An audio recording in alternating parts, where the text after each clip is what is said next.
ऐसा विकल्प है जो किसानों की आवाज बनता है, जो असहायों की आवाज बनता है, जो उन लोगों की आवाज बनता है जो लोग सत्ता के मद में चूर जिन्हें दबा देते हैं। चार पंक्तियां कोई टोटा सरा करके कोई बोलता है कि मोरिया बुला देंगे हड़ौती में, चार पंक्तियां उसके लिए बोलता हूं मैं कि लालच के मारों को सत्ता जब सौंप दोगे अपनों में बांटने की आदत न जाएगी, कि लालच के मारों को सत्ता जब सौंप दोगे अपनों में बांटने की आदत न जाएगी। शिक्षा से जो वास्ता रहा न हो जो दूर दूर नाथ के उस बारे की परंपरा न जाएगी, कि शिक्षा से जो वास्ता रहा न हो जो दूर दूर नाथ के उस बारे की परंपरा न जाएगी। और मेहनती विद्यार्थियों का हक छीन छीन कर, कि मेहनती विद्यार्थियों का हक छीन छीन कर किए है जो पाप उनकी हाय नहीं जाएगी। और सत्ता का क्या है नेताजी, सत्ता आजकल नहीं अगले चुनाव में कहानी नहीं आएगी, अगले चुनाव में कहानी नहीं आएगी। इनकलाब इनकलाब। आदरणीय दीनबंधु जी भाई साहब, आदरणीय दीनबंधु जी भाई साहब 2 शब्द बोले। खजूरना कला के ग्रामवासियों, आपने नरेश जी मीणा का बहुत स्वागत किया, इसके लिए आप बहुत बहुत धन्यवाद के पात्र हो। साथियों, किसानों के लिए, मजदूरों के लिए, युवाओं के लिए लड़ने वाला यदि कोई आपके बीच में आए तो नरेश मीणा है। साथियों, ऐसा क्रांतिकारी हमारे बीच में नहीं आएगा। साथियों, ये आपके बेटे को ये बीजेपी और कांग्रेस के नेता पूरे घेरने की कोशिश करेंगे, लेकिन आप सब लोगों का आशीर्वाद इस किसान के बेटे पे बना रहना चाहिए। और जी जान लगा तो बिल्कुल 11 तारीख तक सोना नहीं, अपने को बहुत मेहनत करनी है, क्योंकि इन धन्ना सेठों ने जो राजनीति पर कब्जा कर लिया है, इस कब्जे को छुड़ाना है और इस हालती को आजाद कराना है। इंकलाब जिंदाबाद। साथियों, नरेश जी धाकड़, नरेश जी धाकड़। खजूरना कला वालों को मैं तो एक ही बात कहूंगा कि अंतर की जो ये चुनाव है, ये चुनाव नहीं, ये आंदोलन है। क्योंकि इन्होंने जो ऊपर लेवल के जो नेता बैठे हैं सब व्यापारी है आपस में, किसानों का कोई बात नहीं सुनता है। एक किसान का बेटा इतनी ताकत से उभरा है, तो आप सभी लोगों से निवेदन है कि फिर जोर शोर से, नहीं तो किसानों की कभी आवाज सुनने वाला नहीं मिलेगा आपको। और ऐसा मौका इनके खिलाफ जो जाता है बड़े बड़े नेताओं के, ये जेलों में डाल देते हैं। मगर मैं नरेश जी मीणा को सैल्यूट करता हूं कि ऐसा क्रांतिकारी हमारी आरोती की धरती पे पैदा हुआ है जो हम सबकी एक आवाज बना है। ये बदलाव का समय है और सब लोग ज्यादा से ज्यादा भूमिका निभाए, इतने वोटों से जीता है कि इनकी आने वाली जो धन्ना सेठ बैठे ना, कभी चुनाव लड़ने का प्रयास नहीं करे। धन्यवाद। सरपंच साहब कहा है? सरपंच साहब 2 शब्द बोलो ना। नहीं, राम राम साहब। खजूरना कला के सभी पिता तुल्य बुजुर्गों, मेरी प्यारी माताओं, युवा साथियों, प्यारे बच्चों, आपके गांव में चुनाव के लिए वोट और समर्थन मांगने आया हूं। और इस जोश और उमंग जो देख रहा हूं, इससे मुझे लग रहा है कि खजूरना कला एक तरफा मतपेटी को भरकर नरेश मीणा को भरपूर आशीर्वाद देने के लिए चाहिए।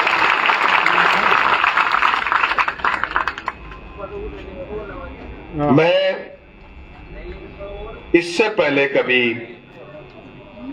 इस गांव में नहीं आया और अभी अभी अरविंद से जान पहचान हुई चुनाव के दौरान ही। अब धीरे धीरे परिचय बढ़ रहा है, कारवां बढ़ रहा है। रोज नए नए पढ़े लिखे बच्चे, जागरूक किसान जो चाहते हैं कि हाड़ौती में भी शोषित पिछड़े गरीब किसानों की लड़ाई लड़ने वाला व्यक्ति होना चाहिए। वो तमाम लोग आज हमारे साथ खड़े हो गए, ऐसे खड़े हो गए जैसे अन्ना हजारे के आंदोलन के बाद दिल्ली में राजनीति बदली, देश में राजनीति बदली, और अन्ना हजारे के आंदोलन के बाद दिल्ली के लोगों ने कांग्रेस और बीजेपी को हटाकर और अरविंद केजरीवाल जी को मुख्यमंत्री बनाया था। उसी तरह आज ये हाड़ौती की जनता जाग रही है।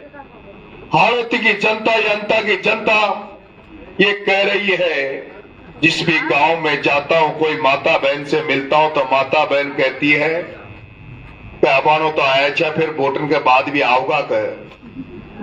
तो इस जनता की जनता जिसने वर्षों से वोट दे रहे, 78 साल की देश की आजादी के बाद लगातार वोट देते हुए किसी को चुन रहे हैं। लेकिन एक समय तक भी ठीक था जब रघुवीर सिंह जी कौशल साहब चुनाव लड़ते थे, शिवनारायण जी नागर साहब चुनाव लड़ते थे, उन्होंने कभी राजनीति को पैसा कमाने का धंधा नहीं बनाया, व्यवसायीकरण का धंधा नहीं बनाया था। उन लोगों के पास कोई जाता था, रघुवीर सिंह कौशल जी यहां, शिवनारायण जी नागर साहब यहां, बगल में भरत सिंह जी कुंदनपुर, बगल में भरत सिंह जी कुंदनपुर, आपके पड़ोस विधानसभा में भरत सिंह जी कुंदनपुर। इन लोगों के पास जब कोई काम से जाता था तो सम्मान देते थे, आदर करते थे। आपसे जाते तो पूछते थे, आपकी समस्या नहीं पूछते थे, बल्कि आपसे पूछते थे तुम्हारी खेती बाड़ी कैसी है, परिवार में बाल बच्चे तो ठीक है, कोई घर में दुख दर्द तो नहीं है, और उसके बाद पूछते थे बताओ तुम्हारी समस्या क्या है। लेकिन अब क्या हो रहा है, जिनका मैंने नाम लिया, रघुवीर सिंह जी कौशल, शिवनारायण जी नागर, भरत सिंह जी कुंदनपुर, इन लोगों ने अगर कोई व्यापार कर रहा है तो उस व्यापार में दखलंदाजी नहीं की। अगर कोई प्रॉपर्टी का काम कर रहा है, प्रॉपर्टी का व्यवसाय कर रहा है, कोई प्लॉट काट के रोजी रोटी कमा रहा तो उसके काम में इन्होंने दखलंदाजी नहीं दी। इन्होंने कोई कर्मचारी अधिकारियों को कभी कोई दखलंदाजी इसलिए नहीं की क्योंकि इन्होंने कभी किसी थानेदार, तहसीलदार, डिप्टी से कभी 1 रुपए की बंदी ये लोग नहीं लेते थे, ना रघुवीर सिंह जी, ना शिवनारायण जी, ना भरत सिंह जी। और यही कारण है कि रघुवीर सिंह जी कौशल ऊर्जा मंत्री रहे, बड़े बड़े मंत्रिमंडल के पदों पर रहे, भारतीय जनता पार्टी के टिकट बांटने वाले पद, प्रदेश अध्यक्ष के पद में रघुवीर सिंह जी रहे। शिवनारायण जी नागर साहब बड़े बड़े ओहदों पे रहे, बड़े बड़े पदों पे रहे। भरत सिंह जी कुंदनपुर साहब सरपंच से प्रधान बने, प्रमुख बने, उसके बाद विधायक बने, उसके बाद पीडब्ल्यूडी मंत्री, पंचायती राज के मंत्री रहे। वो चाहते तो वो भी बहुत करोड़ों रुपए कमा लेते, 1000 करोड़ रुपए के वो भी मालिक हो जाते। लेकिन शिवनारायण जी नागर के घर गया, नीचे भैंसे बंध रही थी, ऊपर सोयाबीन सूख रही थी। शिवनारायण जी नागर ने तो उनकी तो राजनीति के चक्कर में जमीन बिक गई थी। भरत सिंह जी कुंदनपुर साहब की हालत आपके सामने, उनका बेटा, एक जो आदमी पीडब्ल्यूडी मिनिस्टर रह जाए, जो आदमी पंचायत राज का मंत्री रह जाए। मुझे अभी जेल में, मैं अनशन पे था तब मुझे पता लगा उनका बेटा तो 7 लाख रुपए साल की तनख्वाह पे नौकरी करता है। 7 लाख रुपए साल की, जो मास्टर से भी कम तनख्वाह होती है। ऐसे ईमानदार लोग थे। अगर जो ईमानदार जो लोग अगर इस यहाँ आ जाए, मोहल्ले में आ जाए, कहीं दिख जाए तो जनता का उनके आगे सिर नतमस्तक हो जाते थे। सिर झुकाकर जनता उनको सम्मान देती थी। लेकिन अब राजनीति का क्या हो गया? अब राजनीति किस तरफ पर जा रही है? जिनको आप वोट देकर राजा बनाते हो, जिनको आप वोट देकर राजा बनाते हो, मालिक बनाते हो, कि अगर हमें थाने में कोई काम पड़ जाएगा, तहसील में कोई काम पड़ जाएगा, गांव में कोई काम पड़ जाएगा, खेत खलिहान में कोई काम पड़ जाएगा, तो हम नेताओं के पास जाएंगे तो वो नेता हमारी मदद करेंगे। लेकिन आपने 5 बार से प्रमोद भाया को वोट दे रहे हो, आप कई वर्षों से वोट दे रहे हो। क्या कभी ऐसा हुआ है कि जब आपकी समस्याओं का निवारण किया गया हो, आपको सुना गया हो, अरे आज तो राजनीति ये हो गई, अगर नेता एमएलए बनने के बाद अगर तुम्हें नेता से काम पड़ जाए तो गांव में ठेकेदार ढूंढना पड़ता, दलाल ढूंढना पड़ता कि फलाना दलाल लेकर जाएगा, फलाना व्यक्ति उसके पास लेकर जाएगा। फोन डायरेक्ट कर नहीं सकते, गांव में वो आते नहीं है। बड़ा आदमी के घर में मौत हो जाओ तो बेड में आ जाओ, चाहे गरीब के हो जाओ तो उनको कोई फर्क नहीं पड़ता। लेकिन मैं राजनीति को बदलने निकला हूं।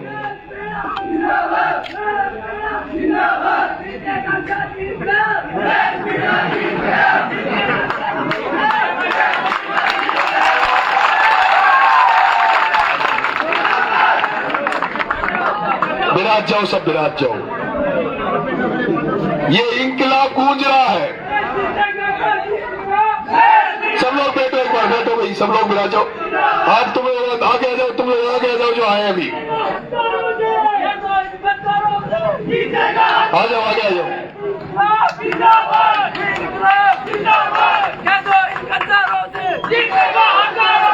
बैठ जाओ, बैठ जाओ, विराजो, विराजो भाई, विराजो।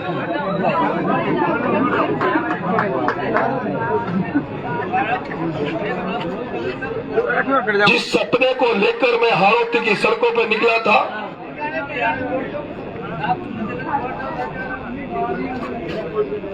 जिस सपने को लेकर मैं हाड़ौती की सड़कों पर निकला था, जो ख्वाब मैंने हाड़ौती की जनता से सजोया था, आज मैं उसको पूरा होता हुआ देख रहा हूं। आज मैं पूरा होता हुआ देख रहा हूं। जहां चुनाव आता था, जहां कांग्रेस का नारा लगता था, बीजेपी का नारा लगता था, कांग्रेस बीजेपी के नेताओं का नारा लगता था, आज उस अंता की धरती पे इंकलाब का नारा लग रहा है, भगत सिंह का नारा लग रहा है, आज इंकलाब का नारा लग रहा है। जहां कांग्रेस बीजेपी के नारे लग रहे थे, वहां इस चुनाव में जय जवान जय किसान का नारा लग रहा है। पहली बार किसानों की बात इस चुनाव में होने लगी है। पहली बार लग रहा है कि वाकई में कोई चुनाव हो रहा है जिसमें किसान गरीब की बात हो रही है। मैं आज गांव गांव में जा रहा हूं, जब सड़क से निकलता हूं, खेतों में देखता हूं, तो पता लगता है सोयाबीन खत्म हो गई, उड़द खत्म हो गया, धान की फसल खत्म हो गई, लेकिन कोई भी किसान की बात करने वाला नहीं है, कोई भी फसल बीमा का पैसा दिलाने वाला नहीं है, कोई भी लाइट की बात करने वाला है। मेरे किसान भाइयों, खजूरिया कला के निवासियों, अगर तुम्हारा बेटा नरेश मीणा को अगर तुमने विधायक बना दिया, एमएलए बना दिया, तो 14 तारीख को रिजल्ट आएगा, आचार संहिता खत्म होगी। जिस दिन आचार संहिता खत्म हो जाएगी, आज तो नरेश मीणा नंगे पैर गाड़ी में बैठ के आया है, लेकिन आचार संहिता के खत्म होने के बाद अगर इस बेटे को विधायक बना दोगे तो नंगे पैर पैदल पैदल चलकर आप सबके गांव में जाऊंगा, आपके गांव में जाऊंगा, गांव के बीच में खाट बिछाऊंगा और पूरे गांव वालों से समस्या लिखवाऊंगा कि तुम्हारे गांव की क्या क्या समस्या है। जब पूरे अंता के गांव में जा जाकर पूरी समस्याओं को लिख लूंगा, उसके बाद 12 जिले के किसानों को फसल बीमा को लेकर प्रवर वर्ग परियोजना का नहर का पानी सुंदलक थामली तक पहुंचाने के लिए चौकी बोरदा मामला मामली से लेकर जहां भी वहां भी तक नहर का पानी नहीं पहुंचा, वहां तक नहर का पानी पहुंचाने के लिए उन तमाम मुद्दे, चौक आधारी का पावर प्लांट, मोतीपुरा छबड़ा का चौकी का पावर प्लांट, जिनमें बाहर के लोग आकर नौकरियां कर रहे हैं, गडेपान की फैक्ट्री में बाहर के लोग आकर नौकरियां कर रहे हैं और हमारा युवा बेरोजगार घूम रहा है। हमारा युवा बेरोजगार घूम रहा है, उनमें बाहर के आके नौकरियां कर रहे हैं।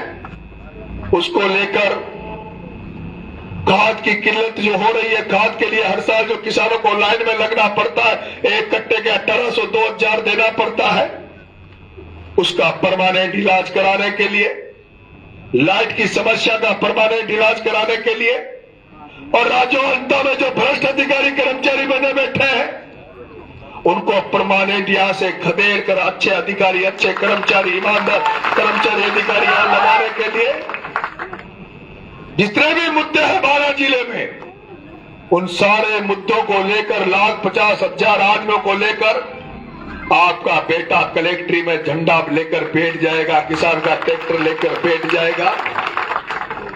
और जब तक बैठा रहेगा, जैसे मैं जयपुर में उन 7 बच्चों के लिए आमरण अनशन में बैठ गया था, भूखा बैठ गया था, 15 दिन तक भूखा पड़ा रहा, हॉस्पिटल में पड़ा रहा और कह दिया जब तक उन बच्चों के परिजनों को न्याय नहीं मिलेगा मैं अनशन नहीं तोड़ूंगा, आमरण अनशन नहीं तोड़ूंगा। और वो भी आपने देखा है कि 12-12 लाख सरकार से दिलवा दिए, उनको सरकारी नौकरी दिलवा दी और जनता के सहयोग से उनको 1 करोड़ रुपए दिलवा दिए।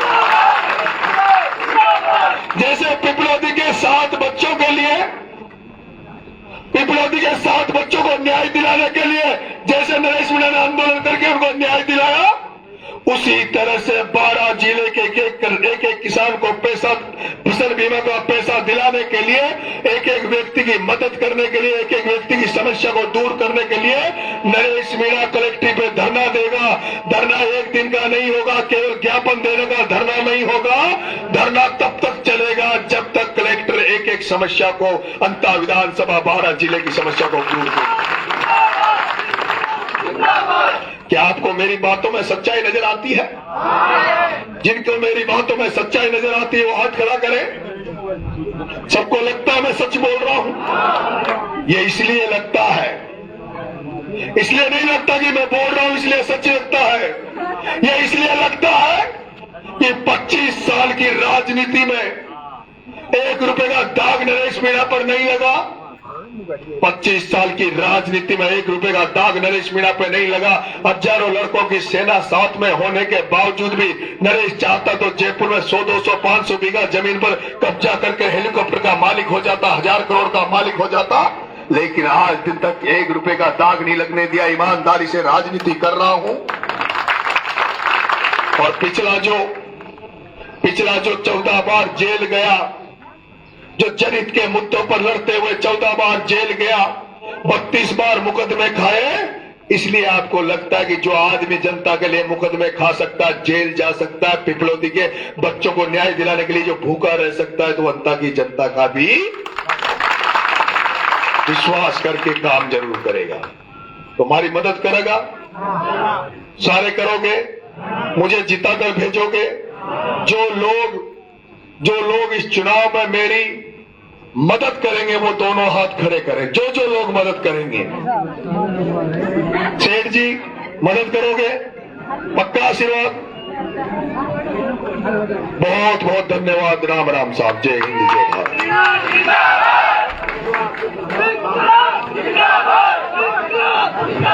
एक बोलेरो है RJ 25 5283, RJ 25 5283 जो जाम लग रहा है।